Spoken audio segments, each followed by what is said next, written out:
Bienvenue dans ce troisième épisode de notre série sur la gestion de la sécheresse oculaire en pratique privée. Dans cet épisode-ci, on traite d'un sujet qui est assez crucial, la rentabilité du projet. Nos invités, François Piouz, Francis Néron-Gaudreault, deux optométristes qui traitent la sécheresse oculaire en clinique, vont nous partager leurs analyses, mais aussi leurs stratégies pour rendre ce service-là non seulement bénéfique pour vos patients, mais aussi rentable pour votre clinique. Messieurs, j'entends souvent, nous les optométristes, on n'est pas là pour faire de l'argent. Mais vous êtes quand même des entrepreneurs, vous avez des entreprises, donc ça implique que vous avez des frais d'opération, vous avez du personnel à charge. J'imagine qu'il faut quand même un minimum de rentabilité, non? En fait, c'est ça. On n'est pas là pour faire de l'argent, oui et non. Et on n'est surtout pas là pour en perdre. C'est ça. C'est ça, minimalement, mais honnêtement, il n'y a pas de mal à ce qu'il y ait un profit au bout d'un service, comme dans n'importe quelle industrie. Là. Je veux dire, il n'y a personne qui ouvre une entreprise pour faire des pertes. Ça n'existe pas. Mais comment on l'évalue? En fait, je pense que la première étape était, on l'a mentionné, il y a un coût à ne pas le faire parce qu'il y a des gens qui vont quitter notre entreprise. On va avoir une perte aussi au niveau des porteurs de lentilles cornéennes. Les gens qui ont les yeux secs vont avoir une diminution ou même un abandon du port des lentilles cornéennes. Donc, juste la rétention de la clientèle puis du volume de vente, ne serait-ce que ça, il y a un avantage réel. Mais après ça, les métriques sur lesquelles on peut calculer la rentabilité, c'est-à-dire, on se dit, moi, je vois tant de patients par semaine. J'estime que j'ai un pourcentage de tant de patients, exemple, je vais prendre un chiffre, là, 25% qui est assez conservateur de patients qui ont des problèmes de sécheresse oculaire. Je vais proposer des options de traitement, puis mon taux de conversion va être 40%. Puis c'est quoi le prix d'un traitement, combien ça rapporte, c'est quoi mon temps d'intervention, c'est quoi mon temps de chaise, puis est-ce que ça vaut la peine. Puis après ça, autour de ça vient graviter, mais ce patient-là achète probablement des produits en revente chez vous, des larmes artificielles, des oméga-3, des masques chauffants, des produits d'hygiène de paupières, etc. Il y a un revenu associé à ça.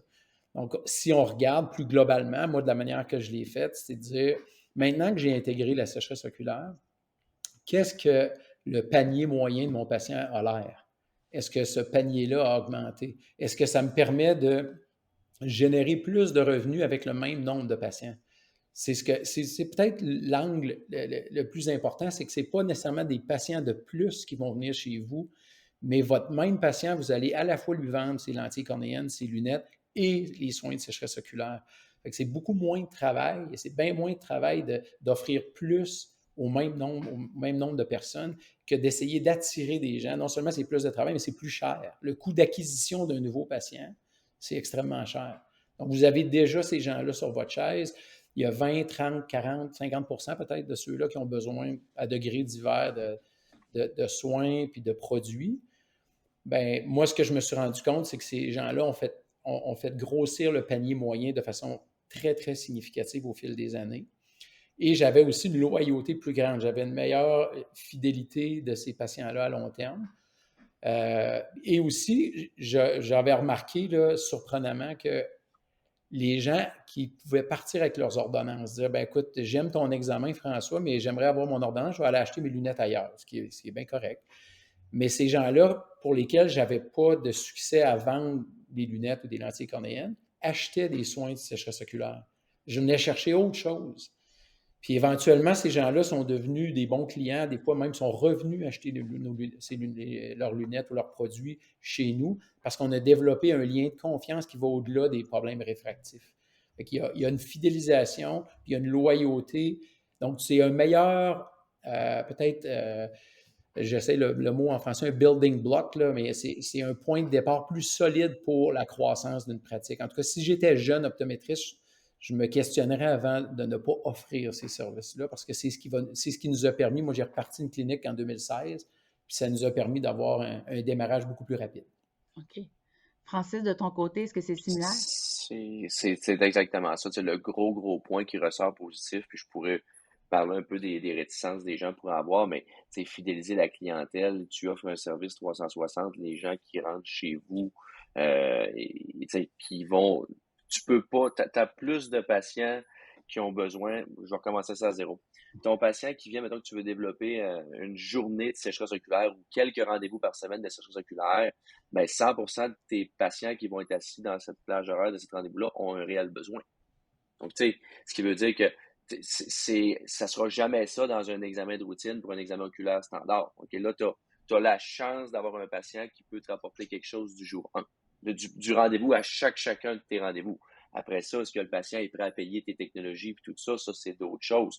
Mais c'est au même titre qu'est-ce que le patient est prêt à acheter une lunette chez vous pour X raison. Fait que, si on calcule ça vraiment comme il faut, le coût de technologie peut être élevé, mais en même temps, c'est une technologie qui se rentabilise relativement bien. C'est le 1 pour 1 entre un examen de lunetterie ou l'examen de sécheresse oculaire avec technologie. C'est sûr qu'il y a quand même une distinction à faire que si tu as juste des plans de traitement avec des produits médicaux puis des produits que tu ne vends pas ou tu ne peux pas offrir dans tes bureaux, là, ça va être un peu différent.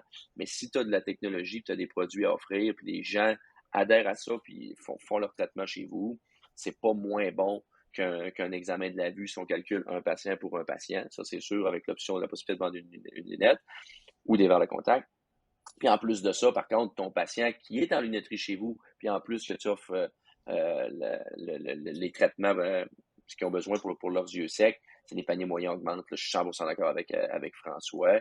En plus, ils reviennent, si c'est bien fait, pour acheter leurs produits de gouttes, leurs produits d'entretien.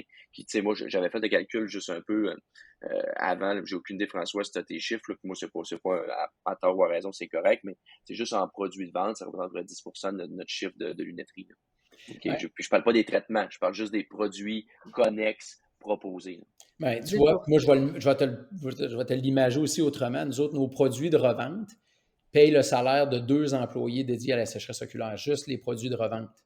Donc, tu sais, les gens vont dire, ah, mais là, j'ai besoin d'une ressource supplémentaire ou même à l'époque, quand tu intègres ces services-là, ben, les produits de revente, exemple, ça payait, on peut l'imager autrement, un outil diagnostique, pour ne pas le nommer, là, le Lipiscan. Quelqu'un qui veut un mébographe peut être capable de l'intégrer.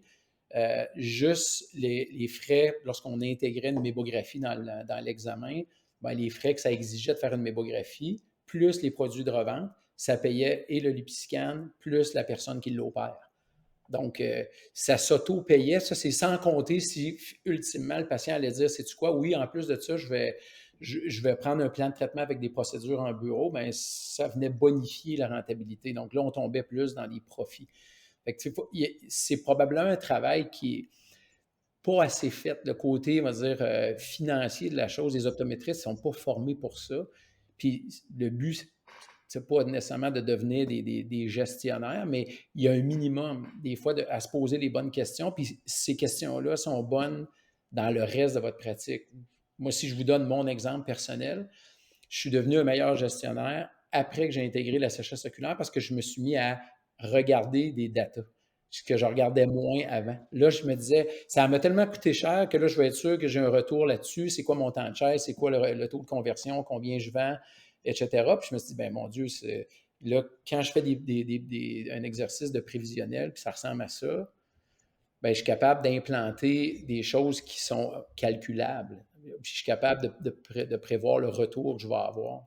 Et peut-être de prendre le réflexe de calculer les retours sur les investissements qu'on fait. Les optométristes ont plus tendance à dire « Wow, c'est sexy cet appareil-là, je vais l'acheter. » Oui, mais encore, comment tu l'intègres, comment tu le rentabilises, ça, c'est des questions encore plus importantes. Okay. Le calcul a l'air simple et complexe à la fois.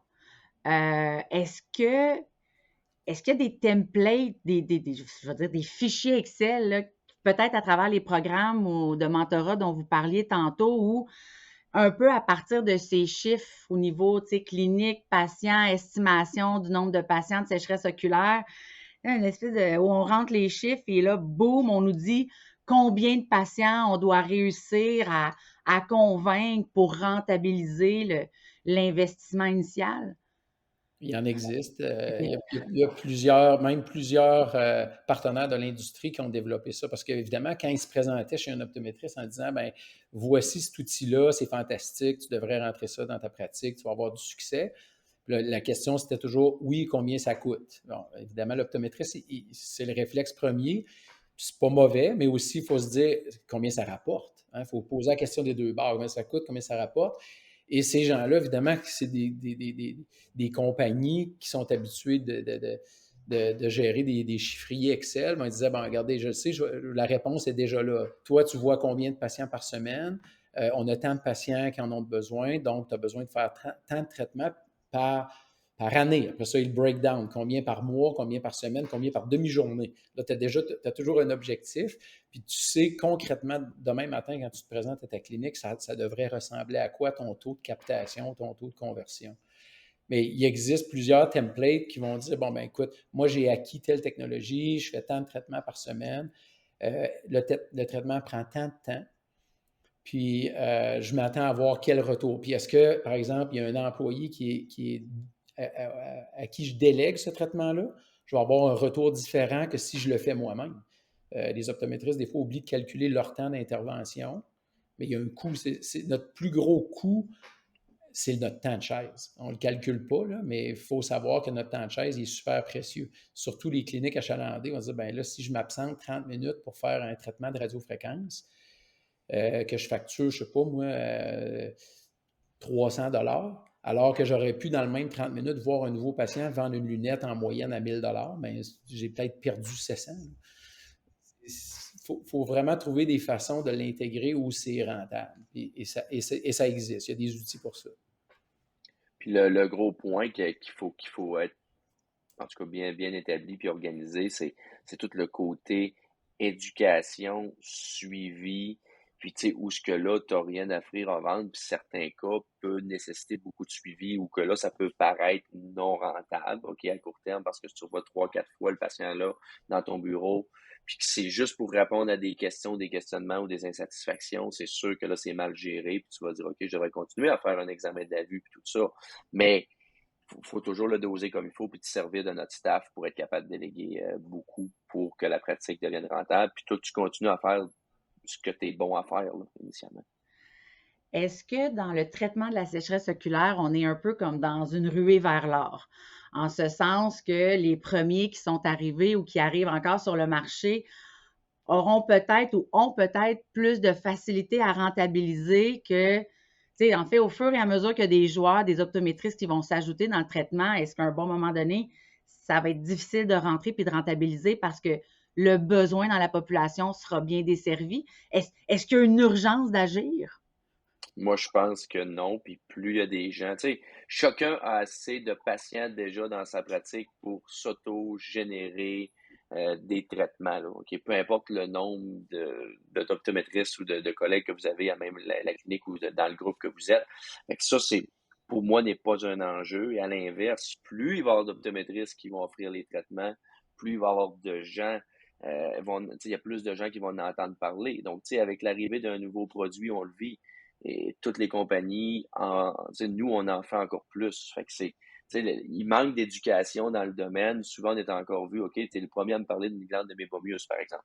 Ben, OK, c'est quoi ça? Tu me parles de ça, tu veux me vendre un traitement? Ben là, j'ai peut-être l'impression de me faire avoir un peu en faisant un examen de la vue chez vous. On parle pour un nouveau patient qui n'a jamais entendu parler encore. Donc, si dans un examen de routine, il entend parler de sa sécheresse, de son hygiène à faire depuis des années, au même titre que tout le monde sait qu'il veut savoir son chiffre de pression pour je fais-tu du glaucome ou j'en fais pas, on va traiter plus de patients, puis tout le monde va être enclin à le faire plus. Tu sais, je veux pas mettre l'exemple du dentiste, mais tout le monde sait qu'il faut un nettoyage des dents une fois par année ou 6 mois, peu importe la condition, parce qu'on entend parler de ça, puis tout le monde en fait. Ils font à peu près le même type de traitement. Donc, non, moi, je pense que c'est juste positif si tout le monde en fait. C'est sûr que plus il y a de gens qui vont entrer dans ce domaine-là, plus il y a une crédibilisation. Mais c'est sûr qu'à un moment donné, il peut y avoir une raréfaction des patients. Ça veut dire qu'il faut que tu t'occupes à l'interne de tes propres patients. Parce qu'effectivement, si on recule, comme Francis disait, moi, quand j'étais un des premiers à offrir des soins de sécheresse oculaire, il n'y a jamais eu de ruée vers l'or dans ma clinique par ça, parce que c'était vu comme ésotérique, ou les ophtalmos dans la région disaient « Ah non, on ne paye pas pour ça, ça ne marche pas, c'est cher. » Il y a ça aussi, là, quand tu es premier. Donc, c'est beaucoup plus facile maintenant de parler de sécheresse oculaire parce que dans le marché, c'est plus discuté.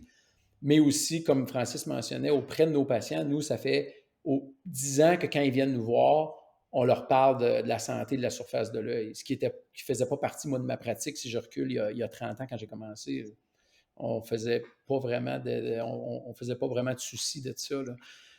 Je pense qu'il y a vraiment une sensibilisation qui a été faite. Il reste beaucoup de chemin à faire, honnêtement. Il y a beaucoup de gens qui n'ont pas encore assez entendu parler de ça, mais je pense qu'il faut le voir au point de vue local. Tu sais, d'urgence d'agir, c'est pas urgent, mais en même temps, il y a une opportunité qui est là. Puis plus il va y avoir des gens autour de vous qui vont faire ça, puis toi, tu le fais pas, encore là, c'est un couteau à deux tranchants.